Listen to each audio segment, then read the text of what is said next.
Rent increases are good for tenants. Well, that's the same for a landlord. His gas is going up. You're going to be slaughtered in the comments for this. We think we should propose maybe a 4 or 5% increase. You can slaughter me as much as you like, but it's in reality, and I've seen it over the years, time and time again. The issue isn't the landlord, it's the market. Some amendments have sought to link rent increases to inflation. The bill is already limiting rent increases to once a year. We've only ever done that anyway. Yep. And Marion made a really good point in the car as well, is that it's all landlord, but there's a lot of really lovely, great landlords, but the managing agents are complete shysters. And they're the ones that are driving the rinsing the flannel every month of rent increase where you can, or just let this one over here for £100 more, so we should increase your rent by £100 more, and all this kind of stuff. And what the bill proposes a change is, while the bill limits rent increases once a year to allow tenants to challenge increases, some amendments have sought to link rent increases to inflation or introduce further limitations. What do you think, the linking it to inflation? That's a tricky one, because it's always already a question that gets thrown back to us. Why are landlords putting up rent when my gas is going up, my electricity is going up, blah, blah, all these bits and pieces? Well, that's the same for a landlord. His gas is going up on his own home. His shopping bill's going up. So, again, His labour cost for maintaining the property you're living in is going up. Yeah. I mean, whereas before you could get a contractor to go out, X amount of money to go and have a look at something, those costs may still be the same, but the parts that he's having to pay, wood, electrical components, all those things, so that's pushing his prices up as well. I mean, we would normally say at the moment 6 to 8% that we've been saying, but we're going to landlords and saying no. That's currently 6 to 8, but we're only proposing an increase of 5. Well, that's the trouble. Like, when you link it to inflation might be, 2-3% or something? But the market, let's not forget that the property market, sale market, rental market is a market that fluctuates quite heavily, actually, season to season, month to month, year to year. But if the market's gone up 8%, which in our areas pretty much has, you cannot possibly link it to inflation. That's a ridiculously stupid idea. But what you can do is what we do, is say to landlords, look, we don't take the mick out of tenants. Your tenant's good, they pay the rent, that we inspect it regularly, they're looking after it lovely.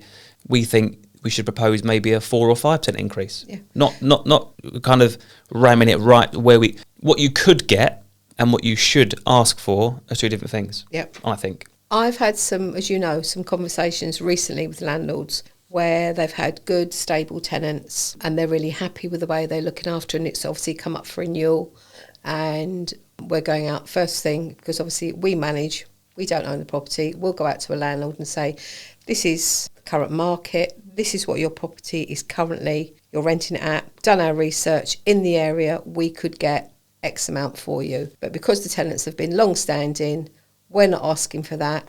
We're asking for that. The amount of landlords that have come back and sort of said, don't want to do a rent increase. As in, like, they're happy. Yeah, they're happy. They don't want to be on the tenant. I've not stopped it there. I've still gone back to the landlord and said, at the end of the day, you do what you want to do. It's your home. Sorry, your rental property. It's your property. However, on the flip side, you could be doing your tenants an injustice. And this, again, going back to the COVID days. So I'm going to pause you quickly. I totally agree with this chain of conversation and go with it, but you're going to be slaughtered in the comments for this. But please go with it, because I've done this before and I got slaughtered. And I had someone say in the comments, making it sound like rent increases are good for tenants. What a DICK, I think he called me. So be nice to Marion, all right? Give me all the bad comments. Be nice to Marion. No, but the reason I'm saying it is purely and simply is if a landlord doesn't put up the rent by a small amount. Reasonably.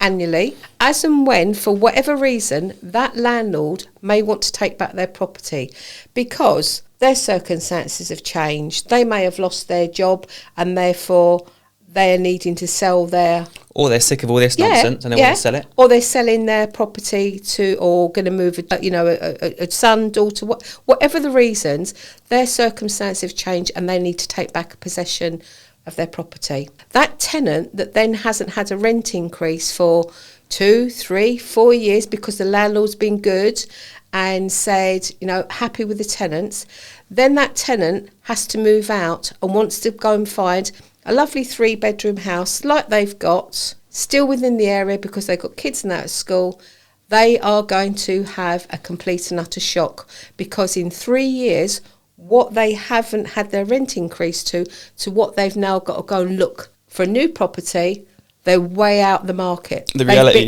they've been priced out of the market. And then they're straight down the council. And then, so then it comes to Section 21, they can't afford it, Section 8, whatever, all these things, or another delay, council can't rehouse them, they've got to get evicted, and it's, so you can slaughter me as much as you like, but it's in reality, and I've seen it over the years, time and time again. And the biggest time that this came into fruition was because of COVID. Landlords didn't put the rents up because of what was happening. Then the following year they thought, no, let's get people back to normality, let's let the system adjust, and so it could be 3 years before those people had an increase. Then the landlords looked at what, if they were to remarket their property, how far away they were from what their rent was currently most at. landlords were forced to do that because base rate went up. So they were like, I don't want to be out of order on the tenant, but I also need to make sure I'm not losing money on this every month. So to bring things in line, some landlords were literally like £200 and £300 adrift. We couldn't give that an increase to a tenant. So, small increases had to be done. So there's still landlords from those points at that time that are still not up to, because they wanted to keep their tenants, because they like their tenants, but they're still so far adrift even now, because you can't recoup that amount in a shorter space of time. So you can slaughter me, but what I'm telling you is facts. Yeah, I totally agree. Because we see stuff on the other side, right? Yeah. And this comes from a real position of wanting to help everybody. Yeah. Don't slaughter your tenants, and if you could, say they're paying £1,500 a month and you could get £1,650 if one round the corner in the same block's just let. You put it, if they're paying 15, could get 16.50, 15.75. Be reasonable with it. But the problem comes when, and this is where someone in the comments was like, haha, making it sound like it's a good thing for the tenant. It actually is. My mortgage has gone up from £1,000 a month to £2,000 a month. These things happen. And I can't say to the mortgage company, no, sorry, don't increase it to that. I ain't going to pay it. It's really important that you stay in line with the market. The flip side to that as well is, though, let's hope for tenants one day the market turns on its head and there's such a supply of property that rents start coming down. And then on renewal, tenants going to be saying, actually, I'm paying 15, I should be paying 14. Yeah. The issue isn't the landlord, it's the market. Yeah. And I think as well, what people that could be slaughtering us don't realise that we are the middleman. We work on behalf of tenants and of landlords. Yes, landlords that are renting their properties through us and managing their properties, we work, managing their property, but we also have a duty of care to be fair to tenants as well. And if we think a landlord is asking for an extortionate amount, we will tell them. And you and I know that we have actually turned around to landlords before and said, if that's what you want, we will terminate our contract. Go away, go and find another agent, because that's not how we work. So, whereas people think we're working solely for the landlords, we're not. We're working for both parties.